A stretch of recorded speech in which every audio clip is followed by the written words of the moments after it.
médite sur les problèmes. La majorité de notre temps, l'être humain médite sur les problèmes. J'ai des problèmes de tête, des problèmes de santé, des problèmes de loyer. J'ai 50 ans, je ne suis pas mariée. J'ai 40 ans, je ne suis pas mariée. Méditez sur le problème. Le problème de méditer sur le problème, c'est que ça va accabler ton âme, ça va t'affaiblir, tu vas toi-même te sentir misérable dans cette vie, dans ce corps que Dieu t'a donné. Et l'inquiétude va venir ronger tes os.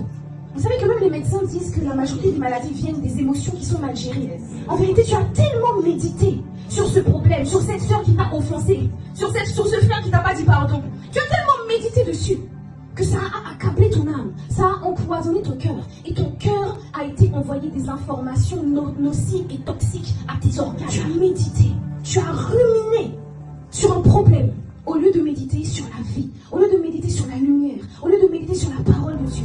J'aime beaucoup cette phrase que ma mère Juliane a dit. Elle a dit que ta réussite est proportionnelle à ta capacité à méditer la parole.